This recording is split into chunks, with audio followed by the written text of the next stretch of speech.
Suresh IAS academy, வெற்றியின் முகவரி.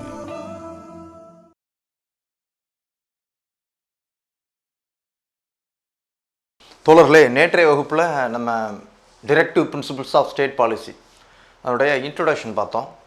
அப்புறம் அதனுடைய ஃபீச்சர்ஸ், பண்புகள் என்ன, அதாவது அதில் உள்ள அம்சங்கள் எதை பற்றி சொல்லுது அப்படின்றத பார்த்தோம். அப்புறம் அது தொடர்பான ஆர்டிகிள்ஸ் பார்த்தோம். ஆர்டிகிள் 36 51 வரை அந்த ஆர்டிகிள்ஸ்லாம் என்ன சொல்லுது அப்படின்றத பார்த்தோம். இப்போ இந்த டிபிஎஸ்பியை பொறுத்த வரைக்கும் நியூ பிரின்சிபிள்ஸ் அப்படின்ட்டு சொல்லுவோம். அதாவது அமெண்ட்மெண்ட்ஸ். டிபிஎஸ்பி அரசுக்கு வழிகாட்டும் நெறிமுறைகள் தொடக்கத்தில் எப்படி இருந்துச்சு? 1950 கான்ஸ்டியூஷன் எனாக்ட் பண்ணப்போ என்ன விதிகள் இருந்துச்சு அப்படின்னு பார்த்தீங்கன்னா லிமிட்டடாக தான் இருந்துச்சு. பின்னாளில் நியூ பிரின்சிபிள்ஸ் என்று புதிதாக சில பிரின்சிபிள்ஸ் சேர்க்குறாங்க. நியூ பிரின்சிபிள்ஸ் அப்படின்னே அதை சொல்கிறது வந்துட்டு. அப்போ எதெல்லாம் சேர்த்தது? நேற்று 36 36 51 வரைக்கும் பார்த்தோம் இல்லையா? பார்த்தோம். அதில் எவையெல்லாம் புதிதாக சேர்க்கப்பட்டவை, கான்ஸ்டியூஷன் எனாக்ட் பண்ணப்போ இல்லாமல் இடைப்பட்ட காலகட்டத்தில் சேர்க்கப்பட்ட புதிய நெறிமுறைகள், புதிய பிரின்சிபிள்ஸ் என்ன அப்படின்னு பார்த்தீங்கன்னா, முதல்ல டிபிஎஸ்பியில் எப்போ திருத்தம் பண்ணுறாங்க அப்படின்னு கேட்டிங்கன்னா, ஒன்று 42nd கான்ஸ்டியூஷனல் அமெண்ட்மெண்ட் ஆக்ட், 42வது சட்ட திருத்தம்.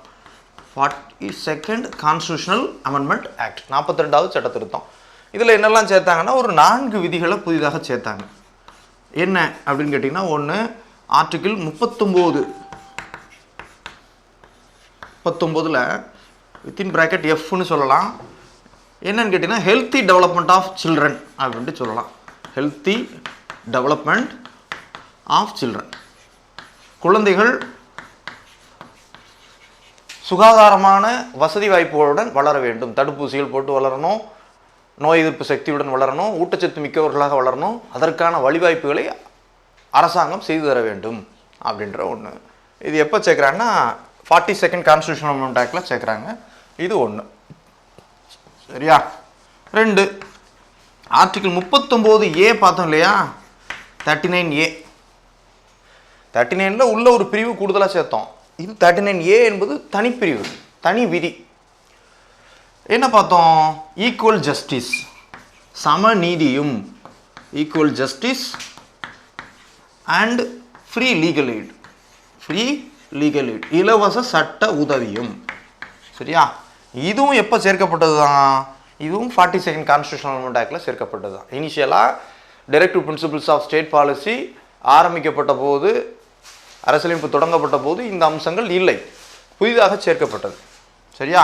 ஈக்குவல் ஜஸ்டிஸ், சம நீதி வழங்கப்படணும், ஏழைக்கும் பணக்காரனுக்கும் சம நீதி வழங்கப்படணும், அதில் பாகுபாடுகள் காட்டக்கூடாது.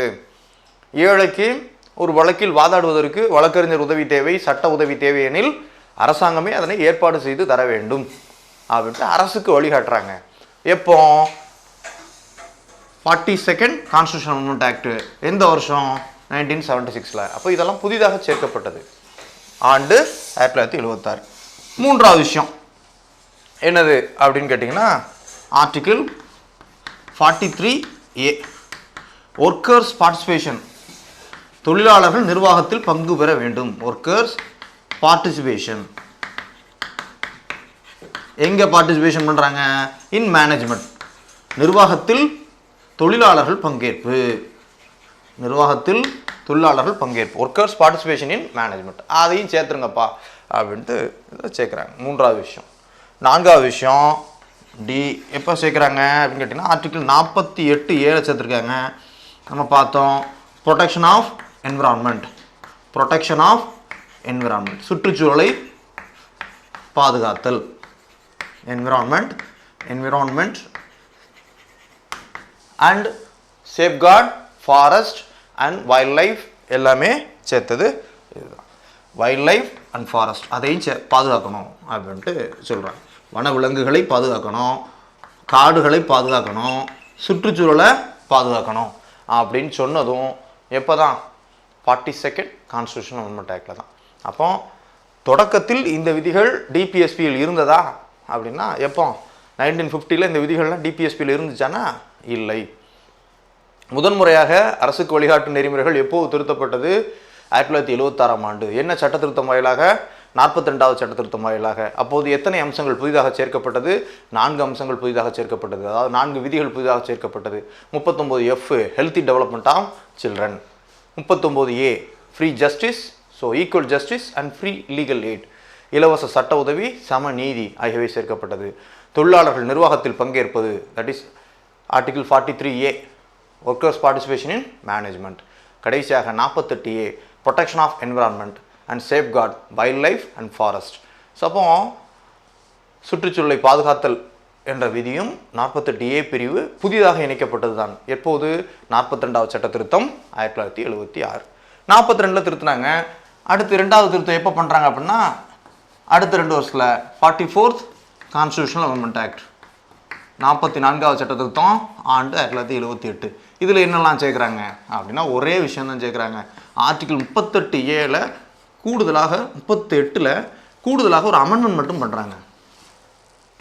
38 என்ன பார்த்தோம்? State to secure social order for the welfare of the people அல்லது வெல்ஃபேர் ஆஃப் தி பப்ளிக் அப்படின்ட்டு பார்த்தோம். அரசு ஒரு சமூக ஒழுங்கமைவை கடைபிடிக்க வேண்டும் மக்கள் நலன் காக்கும் பொருட்டு அப்படின்ட்டு பார்த்தோம். கூடுதலாக ஒரு விஷயத்தை சேர்க்குறாங்க. அந்த ஒரே ஆர்டிக்கிளில் ஒரு விஷயம் அமெண்ட் பண்ணி கூடுதலாக சேர்க்கப்படுது, அடிஷன் சேர்க்கப்படுது. என்ன பண்ணுறாங்க? Minimise the inequalities, minimise the inequalities. வேறுபாடுகள் நிறைய இருக்குது மக்கள்கிட்ட. எதெல்லாம்? இன்கம் ஒன்று, ரெண்டாவது ஸ்டேட்டஸ், சரியா? Income, status, facilities and opportunities. 4 விஷயங்களும் சொல்கிறாங்க. இதெல்லாம் சொல்லணும். வருமானத்தில் உள்ள வேறுபாடுகளை களையணும். உலகத்திலே டாப் 3 பணக்காரங்களில் இந்தியர் வந்துட்டார். சந்தோஷப்பட வேண்டிய விஷயம்தான், மகிழ்ச்சிகரமான விஷயம். ஆனால் ஏழைகள் அதிகம் உள்ள நாடாகவும் இந்தியா இருக்கிறது சதவீத அடிப்படையில். அப்போ ஏழை பணக்காரருக்கான வருமான ஏற்றத்தாழ்வுகள் மிகுந்த மாநிலமாக நம் தேசம் இருக்கிறது. அப்போ minimise the inequalities in income, வருமானம் அடிப்படையிலான ஏற்றத்தாழ்வுகளை குறைக்க வேண்டும். அதை சுருக்குங்க. ஸ்டேட்டஸ், அந்தஸ்தில் உள்ள வேறுபாடுகளை குறைக்க வேண்டும், மினிமைஸ் பண்ணுங்க. ஃபெசிலிட்டிஸ், வசதி வாய்ப்புகளில் உள்ள ஏற்றத்தாழ்வுகளை என்ன பண்ணுங்க? வசதி வாய்ப்புகள் உள்ள இன்இக்வாலிட்டிஸ், வேறுபாடுகளை களைங்க. ஆப்பர்ச்சுனிட்டிஸ், அனைவருக்கும் சமமான வாய்ப்புகள் கிடைக்க வேண்டும்.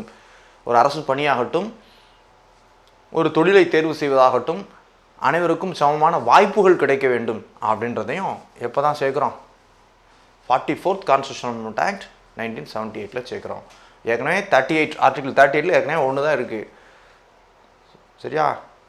So state to secure social order அப்படின்ட்டு பார்த்தோம், for the welfare of the public அப்படின்ட்டு பார்த்தோம். கூடுதலாக இந்த விஷயத்தையும் சேர்த்தாங்க, மினிமைஸ் த இன்இக்வாலிட்டிஸ். இது கேட்பாங்க, எக்ஸாம் பாயிண்ட் ஆஃப் வியூ கேட்டுகிட்டே இருக்காங்க. காரணம் திருத்தம் புதிதாக சேர்க்கப்பட்டது. இது சொன்ன எல்லாமே கேட்பாங்க. ஏன்னா 42nd கான்ஸ்டியூஷன் அமெண்ட்மெண்ட் உள்ள 4ம் கேட்பாங்க, இதையும் கேட்பாங்க. ரைட்டா? ஓகே. வேறு எப்போல்லாம் திருத்திருக்காங்க டிபிஎஸ்பி? 3வது திருத்தம் எப்போ வருது அப்படின்னு கேட்டிங்கன்னா 86th கான்ஸ்டியூஷனல் அமெண்ட்மெண்ட் ஆக்ட், 86வது சட்ட திருத்தம் ஆண்டு 2002. இந்த 86வது சட்ட திருத்தம் 2002 எதில் திருத்தம் பண்ணுச்சுன்னா ஆர்டிகிள் 45. 45 ரொம்ப முக்கியமானது. ஆக்சுவலாக 86 கான்ஸ்டியூஷனல் அமெண்ட்மெண்ட் ஆக்ட் ஃபண்டமெண்டல் ரைட்ஸில் திருத்தம் பண்ணுதுன்னு பார்த்தோம், புதிதாக சேர்க்குது. அரசுக்கு வழிகாட்டு நெறிமுறைகளில் ஆர்டிகிள் 45 திருத்தம் பண்ணுது. ஃபண்டமெண்டல் டியூட்டியில் 51A வித்தின் பிராக்கெட் K அப்படின்ட்டு புதிதாக ஒரு விதியை சேர்க்குது அப்படின்னு பார்த்தோம். அந்த 86வது சட்ட திருத்தம் முக்கியமானது. கல்வியை அடிப்படை உரிமையாக்கியது. யாருக்கு? 6 முதல் 14 உட்பட்ட குழந்தைகளுக்கான கல்வியை அடிப்படை உரிமையாக மாற்றியது, குழந்தைகளுக்கான உரிமையாக மாற்றியது. புதிதாக சேர்த்தாச்சு ஃபண்டமெண்டல் ரைட்ஸில். அப்புறம் ஃபண்டமெண்டல் டியூட்டியில் it's a duty of parents, ஒரு பெற்றோருடைய கடமை. 6 முதல் 14 வயது உட்பட்ட குழந்தைகளுக்கு கல்வி அளிப்பது யாருடைய கடமை? பெற்றோருடைய கடமைன்னு சொல்லியாச்சு. டிபிஎஸ்பியில் என்னன்னு கேட்டிங்கன்னா ஆர்டிகிள் 45 ஏற்கனவே என்ன இருந்துச்சு அப்படின்னா கம்பல்சரி எஜுகேஷன் அப்படின்ட்டு இருந்துச்சு. யாருக்கு? Until the age of up to 14, 14 வயது வரை கட்டாய கல்வி அப்படின்றத இருந்துச்சு. எதா அரசுக்கு வழிகாட்டும் நெறிமுறைகள் இருந்துச்சு. அதை தூக்கி எங்கே கொண்டு போயாச்சு? ஃபண்டமெண்டல் ரைட்ஸுக்கு கொண்டு போயாச்சு, ஃபண்டமெண்டல் டியூட்டியில் கொண்டு போயாச்சு. ஃபண்டமெண்டல் ரைட்ஸில் குழந்தைகளுக்கான உரிமையாகவே சொல்லியாச்சு, ஃபண்டமெண்டல் டியூட்டியில் பெற்றோருடைய கடமையாக சொல்லியாச்சு. சரியா? அப்போ ஏற்கனவே முதல்ல இருந்தது 45 தான் இருந்துச்சு. அப்போ இங்கே அதை கொண்டு போனதால் இதை புதிதாக ஒரு விஷயத்தை சேர்த்து கொண்டு வர்றாங்க. ஆர்டிகல் 45 2002. அப்போ 45 என்ன தூக்கி போட்டாங்க அப்படின்னா சைல்டுஹுட் கேர். ஏற்கனவே இருந்தது இதுதான் இருந்துச்சு, childhood care and education. Education எப்போ? Until the age of 6, age 6 வயசு வரைக்கும் என்ன பண்ணுறோம்?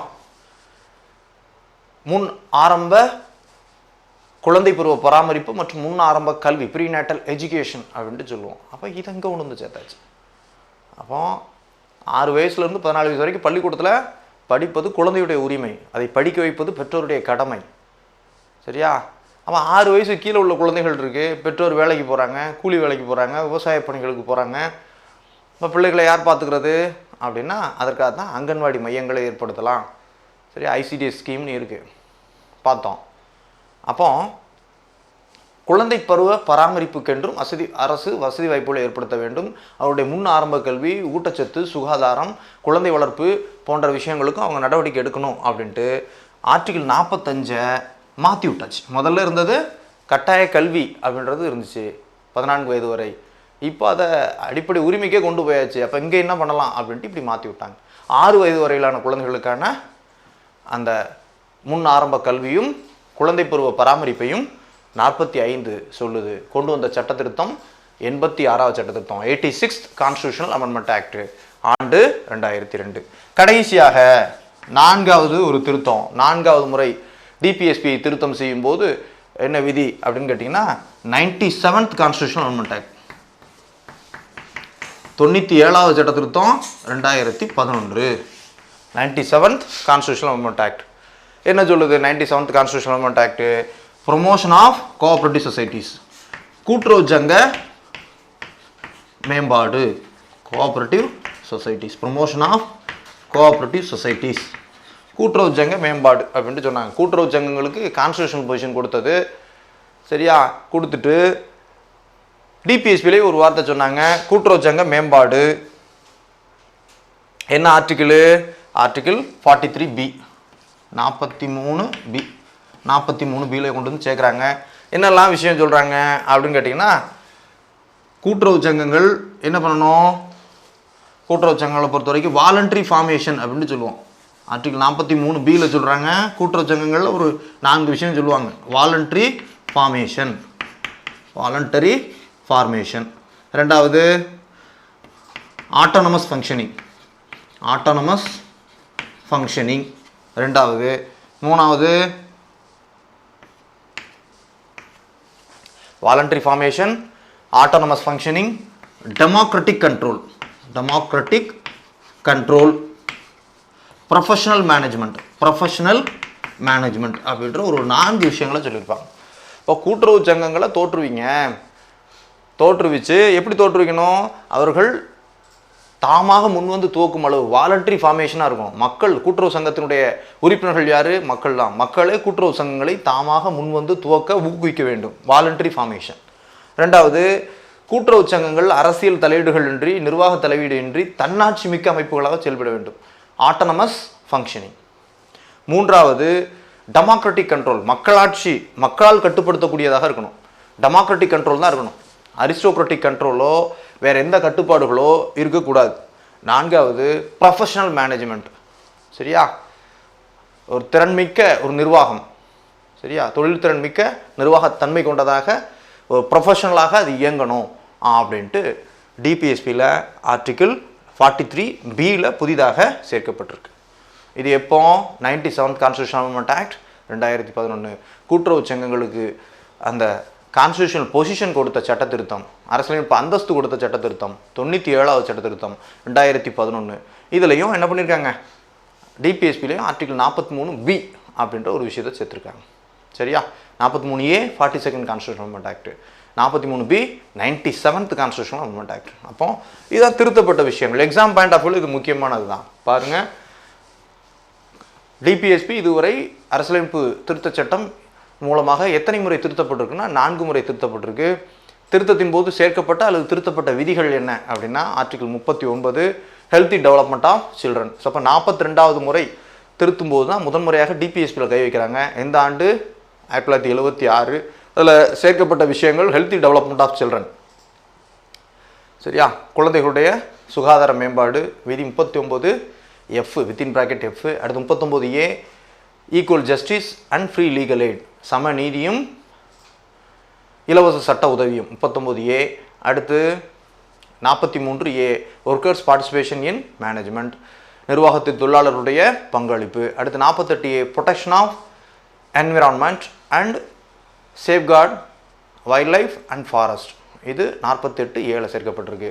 அப்போ இதெல்லாம் 42வது முறை திருத்தும் போது செய்யப்பட்ட விஷயங்கள். அடுத்து 44வது அரசியலமைப்பு சட்ட திருத்தத்தின் போது சேர்க்கப்பட்ட விஷயம் என்னென்னா minimise the inequalities in income, status, opportunities and facilities அப்படின்ட்டு சொல்கிறாங்க. இந்த வேறுபாடுகள்லாம் களையணும், ஏற்றத்தாழ்வுகளை களையணும் அப்படின்ட்டு சொல்லக்கூடியதான் அந்த 44வது சட்ட திருத்தத்தின் போது திருத்தப்பட்ட அம்சம் விதி 38. அடுத்து 86வது சட்ட திருத்தம் 6 வயது வரையிலான குழந்தை பருவ பராமரிப்பு. So 86 constitutional amendment act 2002. பின் 97வது சட்ட திருத்தம் 2011 கோஆப்ரேட்டிவ் சொசைட்டிஸ் ப்ரொமோஷன், அதனுடைய மேம்பாடு, கூட்டுறவு சங்கங்களுடைய மேம்பாடு. அதற்கு என்ன பண்ணணும்? வாலண்டரி ஃபார்மேஷனை என்கரேஜ் பண்ணணும். 2 ஆட்டானமஸ் ஃபங்க்ஷனிங், தன்னாட்சி மிக்கவையாக அவை செயல்பட ஊக்குவிக்க வேண்டும். 3வது டெமோக்ராட்டிக் கண்ட்ரோல், மக்களாட்சி கட்டுப்பாடு மட்டுமே அதன் மீது நிலவ வேண்டும். 4வது அது திறன்மிக்க பணி வழங்கும் பொருட்டு ப்ரொஃபஷனல் மேனேஜ்மெண்ட் ஆகிய அம்சங்களை சொன்னது தான் article 43B promotion of cooperative societies. புதிதாக இணைக்கப்பட்ட அம்சம் எப்போது இணைக்கப்படுது? 97வது சட்ட திருத்தம் 97th கான்ஸ்டியூஷனல் அமெண்ட்மெண்ட் ஆக்ட் 2011. சரியா, ரைட். அப்போ இது எல்லாமே எக்ஸாம் பாயிண்ட் ஆஃப் வியூவில் முக்கியமான அம்சங்கள். அடுத்ததாக பார்த்தீங்கன்னா டிபிஎஸ்பியில் இப்போ இவ்வளோ விஷயங்கள் இருக்குது டிபிஎஸ்பி. ஆனாலும் பார்த்தீங்கன்னா இதுக்கு வந்து நான் ஜஸ்டிசபிள் அப்படின்ட்டு சொல்கிறோம். இந்த டிபிஎஸ்பியை வந்து இவங்க கான்ஸ்டியூஷன் ஆக்டில் சேர்த்த கதை என்ன அப்படின்னு பார்த்தீங்கன்னா சாங்ஷன் பிஹைண்ட் டிபிஎஸ்பி அப்படின்ட்டு கொடுத்துருப்பாங்க லக்ஷ்மிகாந்தில். சாங்ஷன் பிஹைண்ட் டிபிஎஸ்பி அப்படின்னு கொடுத்துருப்பாங்க. அது என்ன சாங்ஷன் பிஹைண்ட் டிபிஎஸ்பி அப்படின்னு கேட்டிங்கன்னா ஃபண்டமெண்டல் ரைட்ஸு மக்களுக்கு உரிமை வேணும் வச்சாங்க, மத்திய அரசு வச்சாங்க, மாநில அரசு வச்சாங்க, நாடு யூனியன் டெரிட்டரிஸ் வச்சாங்க, சிட்டிசன்ஷிப்லாம் வச்சாங்க. DPSP sanction behind DPSP, behind DPSP அரசுக்கு வழிகாட்டும் நெறிமுறைகள் நம்முடைய அரசியலமைப்பு நிர்ணய சபையால் ஒப்பொழிப்பு செய்யப்பட்டது. எப்படி ஒப்பொழிப்பு செய்யப்பட்டது, எதுக்காக அதை கொண்டு வந்தாங்க அப்படின்னு கேட்டிங்கன்னா இதுக்கு காரணகர்த்தாவாக இருந்தது பல்வேறு நபர்கள். இருப்பினும் பார்த்தீங்கன்னா இது முதல்ல பார்த்தீங்கன்னா பிஎன் ராவ். அவர் வந்து பிஎன் ராவ். இவர் பார்த்தீங்கன்னா யார்? இவர் கான்ஸ்டியூஷனல் அட்வைசர். இவர் வந்து ஒரு லாயரு, அரசியலமைப்பு நிர்ணய சபையுடைய ஆலோசகர் அப்படின்னு சொல்லலாம், லீகல் அட்வைசர், கான்ஸ்டியூஷனல் அட்வைசர் இப்படிலாம் சொல்லலாம். இவர் என்ன சொன்னார் அப்படின்னு கேட்டிங்கன்னா ரைட்ஸ், பப்ளிக்கு கொடுக்கக்கூடிய ரைட்ஸை நம்ம 2 பிரிவாக பிரிக்கணும். ரைட்ஸை 2 பிரிவாக பிரிக்கணும். ஒன்று ஜஸ்டிசியபிள், நிறைய ரைட்ஸ் இருக்குது. இன்னொன்று நான் ஜஸ்டிசியபிள். நான் ஜஸ்டிசேபிள் அப்படின்ட்டு 2ஆக பிரிக்கணும். ஒன்று கிடைக்கலன்னா மக்கள் நீதிமன்றத்தை நாடி கேட்டு பெறக்கூடிய அளவுக்கு முக்கியத்துவம் வாய்ந்ததாக இருக்கணும். அதெல்லாம் அவங்க கிடைக்கலன்னா நீதிமன்றத்தை நாடி கேட்டு வாங்கிக்கட்டும், அவ்வளோ முக்கியம் வாய்ந்தது. இன்னொன்று நான் ஜஸ்டிசேபிள், அரசாங்கம் தனக்கு வசதி வர்றப்போ, வாய்ப்புகள் வர்றப்போ மக்களுக்கு அந்த விஷயத்தை செஞ்சு கொடுக்கட்டும், ஆனால் அது நீதிமன்றத்தை நாடி நாம் கேட்டு பெற முடியாது. இப்படி 2ஆக இருக்கட்டும். உரிமைகள் நிறைய இருக்குது, சில உரிமைகள் எப்படி வச்சுக்கலாம், சில உரிமைகள் அப்படி வச்சுக்கலாம் அப்படின்ட்டு யார் ரெக்கமெண்ட் பண்ணுறா? B N Rau, the constitutional adviser recommended. சரியா, rights to be bifurcated into 2 concepts. ஒன்று ஜஸ்டிசேபிள், 2வது நான் ஜஸ்டிசேபிள் அப்படின்ட்டு 2ஆக பிரிக்க சொன்னார். யாருக்கு ரெக்கமெண்ட் பண்ணுறாரு அப்படின்னா டிராஃப்டிங் கமிட்டிக்கு ரெக்கமெண்ட் பண்ணுறாரு. இந்த கான்செப்டை யாருக்கு ரெக்கமெண்ட் பண்ணுறாரு? டிராஃப்டிங் கமிட்டிக்கு ரெக்கமெண்ட் பண்ணுறாரு. அம்பேத்கர் தலைமையிலான டிராஃப்டிங் கமிட்டிக்கு இந்த பரிந்துரை அளிக்கப்படுது. அப்போ டிராஃப்டிங் கமிட்டி ஓகே அப்படின்ட்டு என்ன பண்ணுறாங்க, ரெண்டாக பிரிக்கிறாங்க. ஸோ ஒன்று பார்ட் த்ரீ அதாவது ஃபண்டமெண்டல் ரைட்ஸ், இன்னொன்று பார்ட் 4 அதாவது டிபிஎஸ்பி அரசுக்கு வழிகாட்டும் நெறிமுறைகள். அப்போ இது ஜஸ்டிசேபிள், இது நான் ஜஸ்டிசேபிள். எது அரசுக்கு வழிகாட்டும் நெறிமுறைகள் நான் ஜஸ்டிசேபிள் அப்படின்ட்டு பிஎன் ராவுடைய அட்வைஸ் அடிப்படையில் தான் இதை ஜஸ்டிசேபிள் நான் ஜஸ்டிசேபிள் அப்படின்ட்டு பிரிக்கிறாங்க. அப்போ டிபிஎஸ்பி வந்து நான் ஜஸ்டிசேபிள் அப்படின்னு பார்த்தாலும் டிபிஎஸ்பியில் என்ன சொல்லுது, article 37 it's a duty of states. எது டியூட்டி ஆஃப் ஸ்டேட், அரசுகளுடைய கடமை. எது அரசுடைய கடமை, டு எனாக்ட் லாஸ். எதுக்கு சட்டங்களை இயற்றணும், to implement DPSP. To implement DPSP, டிபிஎஸ்பியை நடைமுறைப்படுத்துறதுக்கு சட்டங்களை இயற்றுங்க அப்படின்ட்டு விதி 37 சொல்லுது. டிபிஎஸ்பியில் உள்ள விதி 37 சொல்லுது. சரியா, விதி 37 சொல்லுது. அப்போ சட்டங்களை இயற்றி சட்டங்களை மதிக்க தான் நான் செய்யணும். அப்போ சட்டங்களின் அடிப்படையில் நீதிமன்றத்தை நாடினால் நீதிமன்றம் ஓகே அப்படின்னு சொல்லிடும். அப்போ ஜஸ்டிசேபிளாக மாறிடும். அப்போ சரியா, அப்போ தொடக்கத்தில் கான்ஸ்டிடியூஷனல் அட்வைசரான பிஎன் ராவ் அவர்கள் டிராஃப்டிங் கமிட்டி என்று சொல்லக்கூடிய வரைவு குழுவுக்கு பரிந்துரை செய்கிறார். எதிர்காலத்தில் நம்முடைய கான்ஸ்டிடியூஷன் அடிப்படையில் வழங்கப்படக்கூடிய உரிமைகளை இரண்டாக பிரிக்கலாம். ஒன்று ஜஸ்டிசேபிள், இன்னொன்று நான் ஜஸ்டிசேபிள் என்று இரண்டாக பிரிக்க வேண்டும். ஜஸ்டிசேபிள் மக்கள் நேரடியாக பெறக்கூடியதாக இருக்க வேண்டும். நான் ஜஸ்டிசேபிள் பின்னாளில் அரசாங்கம் தனக்கான வசதி வாய்ப்புகள் வந்த பின் மக்களுக்கு செய்யக்கூடியதாக இருக்க வேண்டும் அப்படின்ட்டு சொன்னார். டிராஃப்டிங் கமிட்டி இதை ஏற்றுக்கிட்டு ரெண்டாக பிரிக்கிறாங்க ரைட்ஸை. ஒன்று ஜஸ்டிசேபிள், அதற்காக அவர்கள் கொடுத்தது தான் பகுதி 3 ஃபண்டமெண்டல் ரைட்ஸ். இன்னொன்று நான் ஜஸ்டிசேபிள் பகுதி 4 அரசுக்கு வழிகாட்டும் நெறிமுறைகள் டிபிஎஸ்பி. அப்போ இது நான் ஜஸ்டிசேபிள் அப்படின்னு சொன்னாலுமே அதை நடைமுறைப்படுத்துவது தொடர்பாக ஆர்டிகல் 37 டிபிஎஸ்பியில் உள்ள 37லேயே சொல்லப்பட்டிருக்கு. என்ன சொல்லப்பட்டிருக்கு, அப்போ it's a duty of states. இது அரசுகளுடைய கடமை. எது அரசுகளுடைய கடமை, டு எனாக்ட் லாஸ். சட்டங்களை இயற்றுவது அரசுடைய கடமை. எதற்காக சட்டங்களை இயற்றணும், டு இம்ப்ளிமெண்ட் டிபிஎஸ்பி. அரசுக்கு வழிகாட்டும் நெறிமுறைகளை நடைமுறைப்படுத்தும் பொருட்டு சட்டங்களை இயற்றுவது யாருடைய கடமை, அரசாங்கத்துடைய, அரசுகளுடைய, மத்திய மாநில அரசுகளுடைய கடமை அப்படின்னு எந்த விதி சொல்லுது, 37 சொல்லிடுது. சரியா, அப்போ இப்படி தான் அதுக்கப்புறம் தான் டிபிஎஸ்பி அப்படின்ற போர்ஷனை தயார் பண்ண ஆரம்பித்தாங்க. அப்போ டிபிஎஸ்பியில் நிறைய விஷயங்கள் பார்த்தோமா, அந்த ஆர்டிகிள்ஸ் அடிப்படையில் பார்க்கறதுல நிறைய விஷயங்களை பார்க்குறோம். இதில் என்ன அப்படின்னு கேட்டிங்கன்னா, அல்லாடி கிருஷ்ணசாமி ஐயர் இதனுடைய முக்கியத்துவத்தை சொல்கிறார். அல்லாடி கிருஷ்ணசுவாமி அவர்கள் ஒரு விஷயத்தை சொல்கிறார். அல்லாடி கிருஷ்ணசாமி என்ன சொல்கிறார் அப்படின்னு கேட்டிங்கன்னா, no ministry do ignore provisions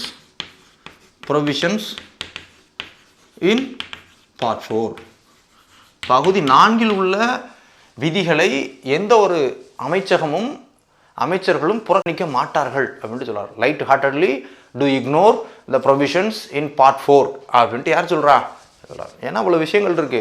ஒரு நல்ல அமைச்சகம் வந்து இதில் உள்ள விஷயங்களை புறக்கணிக்காது. No ministry to ignore the provisions in part 4 of the constitution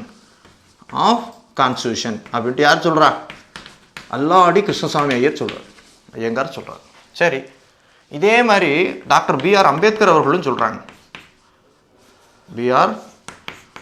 சட்டமேதை அம்பேத்கர் என்ன சொல்றாரு, இதனுடைய முக்கியத்துவத்தை, டிபிஎஸ்பியுடைய முக்கியத்துவத்தை என்ன சொல்றாரு, ஏற்கனவே நாவல் ஃபீச்சர்ஸ் அப்படின்னு சொன்னவர் என்ன சொல்றாரு,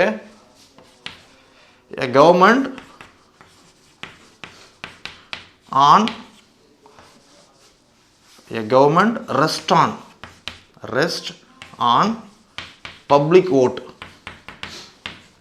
பொதுமக்களுடைய வாக்குமுறையின் மூலமாக தேர்வு செய்யப்பட்ட ஒரு அரசாங்கம் do not ignore டிபிஎஸ்பி அப்படின்னு சொல்றாங்க. மக்களால் தேர்ந்தெடுக்கப்பட்ட ஒரு அரசாங்கம் நிச்சயமாக அரசுக்கு வழிகாட்டும் நெறிமுறைகளை புறக்கணிக்காது அப்படின்னு சொல்றாரு. If it ignores if it ignores, அது புறக்கணித்தால், it has to answer when elections, at the time of election, அப்படின்ட்டு சொல்கிறார்.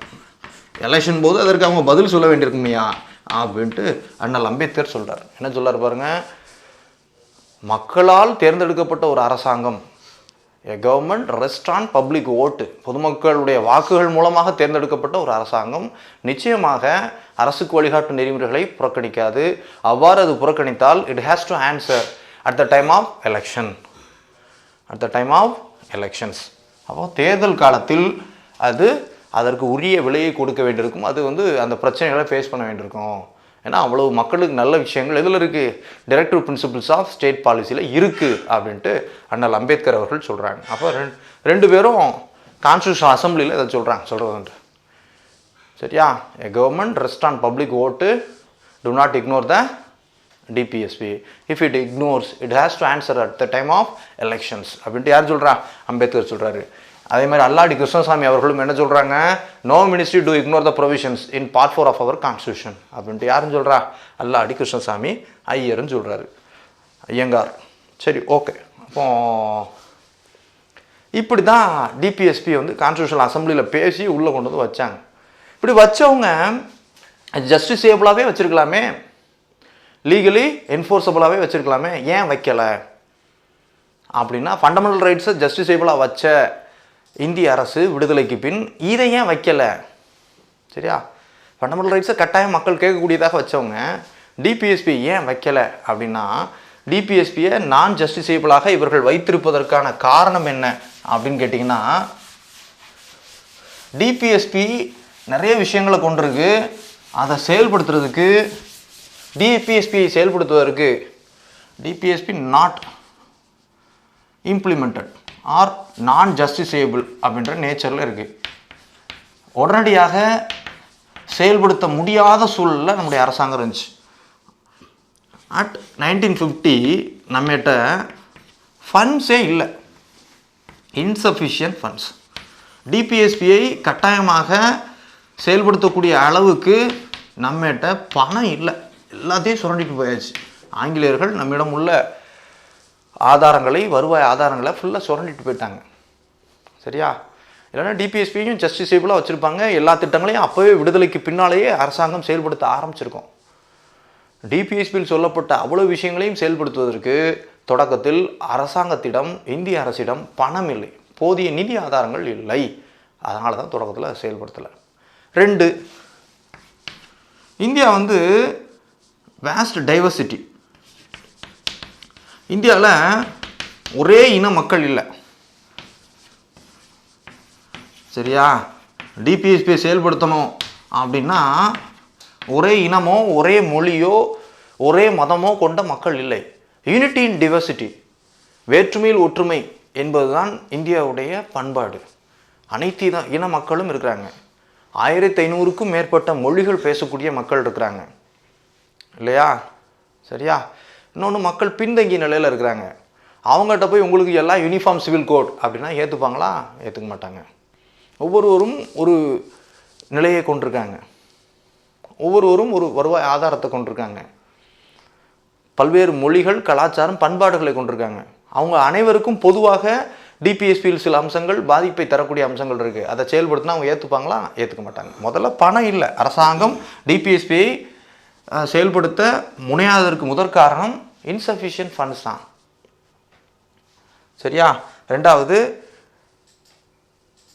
வேஸ்ட் டிவர்சிட்டி, பல்வேறு வேற்றுமைப்பாடுகளை கொண்டிருக்காங்க, வேற்றுமைகளை கொண்டிருக்காங்க மக்கள். அடுத்ததா government, initially government had own preoccupations அப்படின்ட்டு சொல்கிறாங்க. ப்ரீ ஆக்குபேஷன்ஸ் இங்கே என்ன மீன் பண்ணி சொல்கிறாங்க அப்படின்னா, விடுதலைக்கு பின் இந்தியாவில் பல பிரச்சனைகள் இருந்துச்சியா. கவர்மெண்ட்டுக்கே ஓன் ப்ரீ ஆக்குபேஷன்ஸ் நிறைய இருந்துச்சு. விடுதலையின் போது எல்லை பிரச்சனையாக பார்க்கணும்.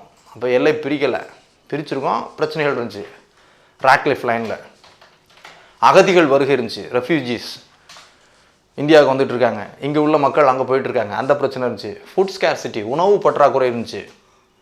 சரியா? ஆக 1000 பிரச்சனைகள் இருந்துச்சு. அந்த பிரச்சனைகளை பார்ப்பாங்களா, டிபிஎஸ்பி இம்ப்ளிமெண்ட் பண்ணுறதுல கவனம் செலுத்துவாங்களான்னு பார்த்தா கவர்மெண்ட்ஸ் ஓன் ப்ரீ ஆக்குபேஷன்ஸில் அவங்க கான்சன்ட்ரேட் பண்ண ஆரம்பித்தாங்க. அப்போ இந்த 3 காரணங்களை சுட்டி காட்டுறாங்க. அரசு டிபிஎஸ்பிக்கு தொடக்கத்தில் முக்கியத்துவம் கொடுக்காத காரணம், அதை நான் ஜஸ்டிசேபிளாக வைத்திருக்க காரணம், அதை தொடக்க காலத்தில் செயல்படுத்த முனையாமல் இருந்ததற்கான காரணம் என்பது 3. ஒன்று நிதி பற்றாக்குறை, இன்சஃபிஷியன்ட் ஃபண்ட்ஸ். இரண்டாவதாக என்னது, வேஸ்ட் டைவர்சிட்டி, பல்வேறு முகங்கள் பரிணாமங்கள் கொண்டது India. Vast diversity and backwardness, மிகவும் பின்தங்கிய நிலை கொண்டதாக இருந்தது. அடுத்ததாக government had its own preoccupations. விடுதலை அடைந்த காலகட்டத்தில் அரசாங்கத்திற்கென்று பல்வேறு கடமைகள் இருந்தன, பல்வேறு இம்மீடியட்டாக சால்வ் பண்ண வேண்டிய பிரச்சனைகள் இருந்தன. அதை முடிச்சுட்டு தான் வர வேண்டியது.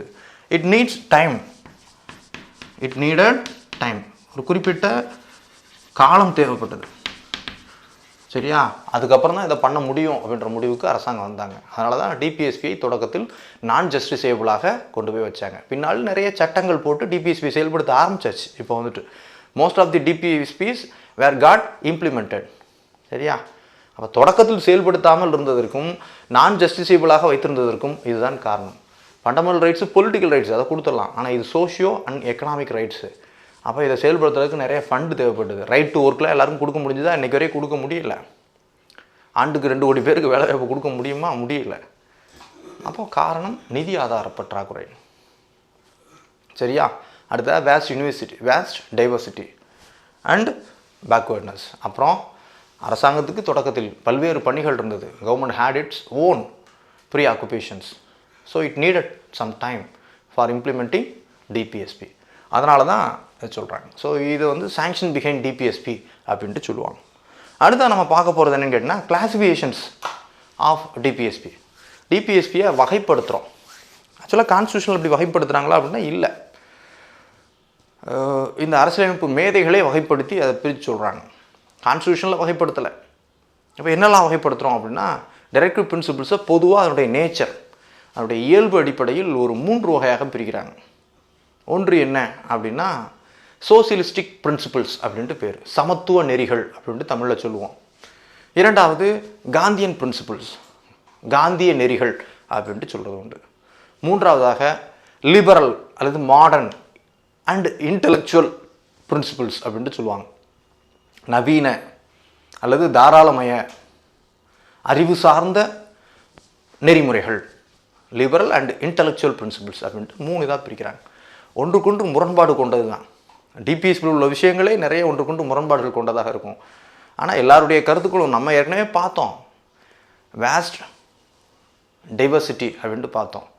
அப்போ இந்தியா பல்வேறு கலாச்சார பண்பாடு கொண்டதால் வேறுபட்ட கூறுகள் இதில் டிபிஎஸ்பியில் ரெஃப்ளெக்ட் ஆகிட்டே இருக்குது.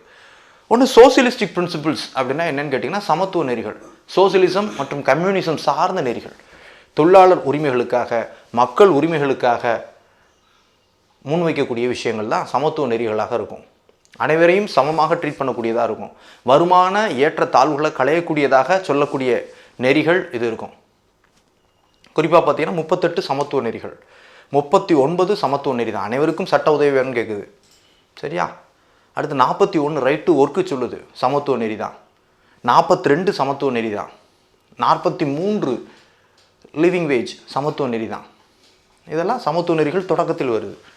அப்போ மக்களுக்கான, தொழிலாளர்களுக்கான உரிமைகள் சார்ந்த சமத்துவம் பேணக்கூடிய, அனைவரையும் சமமாக நடத்தக்கூடிய, வேறுபாடுகளை களையக்கூடிய தன்மை சொல்லக்கூடிய விதிகள் அனைத்துமே சமத்துவ நெறிகள் தான். அப்படி ஒன்றா டைப்பாக கிளாஸிஃபை பண்ணுறோம்.